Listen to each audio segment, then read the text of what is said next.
ఈరోజు మనం వాక్యం వింటున్నాం, మనలో ఒక మార్పు జరుగుతుంది. ఏంటో తెలుసా? దేవుని స్వరూపం అనే పోలికలోనికి మార్చబడుతున్నాము. మనము దేవుని పోలికలో ఉండవలసిన వారము. దేవుని వారలారా, ఈ లోకములోనికి వచ్చిన తర్వాత పాపము చేత, అపరాధముల చేత ఆ పోలికను పోగొట్టుకున్నాం. మరలా క్రీస్తునందు కడగబడి మనం దేవుని సన్నిధికి వచ్చి వాక్యం వింటున్నప్పుడల్లా ఏమవుతున్నామో తెలుసా? మనం మరలా ఆ దేవుని పోలికలోనికి మార్చబడుతున్నాం. మన అక్కరలు ఎన్నున్నా, మన అవసరతలు ఎన్నున్నా, మన బాధలు ఎన్నున్నా కేవలం విజ్ఞాపన చేయడానికి మనం రావట్లా.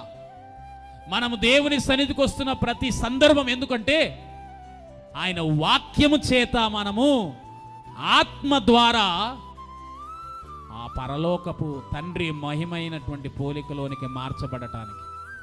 ఈరోజు మనం వాక్యం వింటున్నాం, మన పోలిక మార్చబడతా ఉంది. ఇది ఒక రోజుది కాదు, అందుకనే ఇట్ ఈస్ అ ప్రాసెస్. రూపాంతరము అనేది అది ఒక్క క్షణంలో జరిగేది కాదు, అది ప్రక్రియ.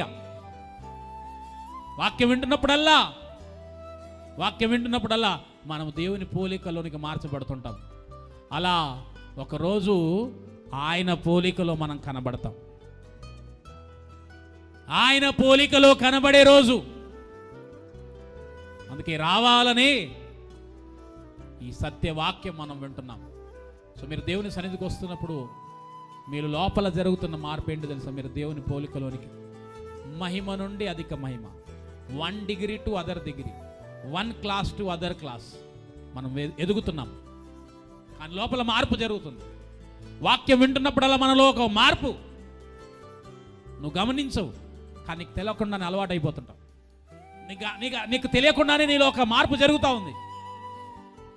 అంటే నువ్వు దేవుని సన్నిధికి రెగ్యులర్గా వస్తూ ఉంటే నువ్వు చూడండి, అందుకనే దేవుని సన్నిధి లేకుండా ఉండలేవు, ప్రార్థించలేకుండా ఉండలేవు, దేవుని స్తుతించలేకుండా ఉండలేవు, దేవుని కొరకు కష్టపడకుండా ఉండలేవు, దేవుని కొరకు త్యాగం అవ్వకుండా నువ్వు ఉండలేవు. మార్పు నీలో వచ్చేస్తుంది.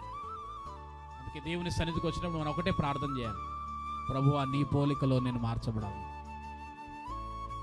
నీ పోలికలో నన్ను మారుస్తూ ఉండాలి. Every day, every time when I listen your word, నీ స్వరాన్ని వింటున్నప్పుడల్లా నాలో మార్చు. అందుకని ఆయన మార్పు చేస్తూ ఉంటాడు. ఎలా అంటే వాక్యం అనే సుత్తెతో ఒక పోలిక తీసుకొస్తూ ఉంటాడు ఆయన. అందుకే ఆయన మనల్ని కొడుతూ, వాక్యంతో కొడుతూ, ఆ కొట్టినప్పుడు బాధ కలగవచ్చు, కానీ ఒక రూపం,